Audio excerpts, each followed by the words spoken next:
यह 10th का दरख्सा है। इस चैप्टर का नाम है दौलत दर्द को दुनिया से छुपा कर रखना, और इसका दूसरा हिस्सा है तेरे होते हुए महफिल में जलाते चिराग, जिसके राइटर है अहमद फराज। तो वीडियो को सबसे पहले स्टार्ट करते अपने पहला सवाल से। सबसे पहला हमारा पहला सवाल है अहमद फराज की पैदाइश कब हुई? 1933 को। ठीक इसी तरह हमारा दूसरा सवाल है अहमद फराज कहाँ पैदा हुए? पेशावर, जो कि अब पाकिस्तान में है। और तीसरा सवाल है अहमद फराज किस यूनिवर्सिटी में लेक्चरर हुए? पेशावर यूनिवर्सिटी में, पेशावर पाकिस्तान में है। चौथा सवाल है अहमद फराज किस अदारा के मैनेजिंग डायरेक्टर हुए? National book foundation Pakistan. पाँचवा सवाल है अपनी मौत से कुछ दिनों पहले वो बिहार के किस सूबे के मुआशरे में तशरीफ़ लाए थे? दरभंगा में, जो कि 2009 में हुआ। छठा सवाल है अहमद फराज की शायरी के कितने मजमूए शाये हुए हैं? 12 मजमूए। नीचे कुछ सवालात जोड़ दिए हैं जो कि आपके लिए ज़्यादा अच्छा होगा अगर याद कर लेंगे तो। सातवां सवाल है उनकी इब्तदाई तालीम कहाँ हुई? घर पर। आठवां सवाल है उन्होंने किस यूनिवर्सिटी से डायरेक्टर ऑफ लेक्चरर की एजाज़ डिग्री से नवाजा है? कराची यूनिवर्सिटी से। अगला सवाल है उनका घरेलू माहौल कैसा था? अदबी और शायराना। 10वां सवाल है उनके रिसालों के नाम लिखे? महानामा, इश्तियाक और दास्तान, हफ्तावार, खादिम।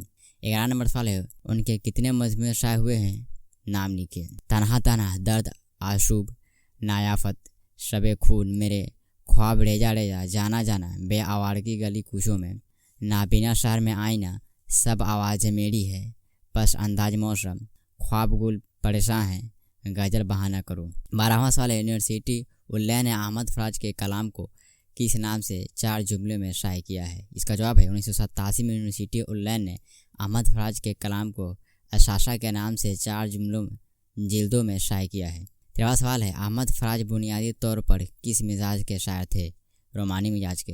14 नंबर सवाल है अहमद फराज की शायरी किस हलके में ज़्यादा मकबूल हुई? आम व खास दोनों हलकों में। नीचे दिया है मुख्तसर सवालात। सबसे पहला सवाल है अहमद फराज बुनियादी तौर पर किस मिजाज के शायर, जो कि आप ऊपर देख चुके हैं। इसका जवाब दिया हुआ है रोमानी मिजाज के। अगला सवाल है अहमद की शायरी का असल महूर क्या है? हुस्न व इश्क। तीसरा सवाल है अहमद फराज की शायरी किसके हलकों में मकबूल हुई? आम और ख़ास दोनों हलकों में।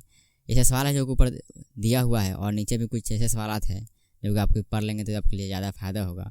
और 5वां सवाल है उर्दू गज़ल के रवायात में आज़ाद गज़ल का तजुर्बा कैसा रहा? इसका जवाब है उर्दू गज़ल की रवायात में आज़ाद गज़ल का तजुर्बा मुख्तलिफ असनाफ़ की तरह रहा। दूसरे असनाफ़ की तरह उर्दू में आज़ाद गज़ल कामयाब नहीं हुआ। यह तजुर्बा हैती तब्दीली का था। कोशिश की गई थी कि इसकी हैत या शक्ल में किसी कदर तब्दीली लाई जाए, लेकिन ऐसा ना हो सका। नीचे ऐसे बहुत सारे सवालात हैं जिसे आप देखकर अपने नोट कर सकते हैं या फिर स्क्रीनशॉट ले सकते हैं, जो कि आपको आने वाले एग्ज़ाम के लिए बहुत ज़्यादा अच्छा होगा।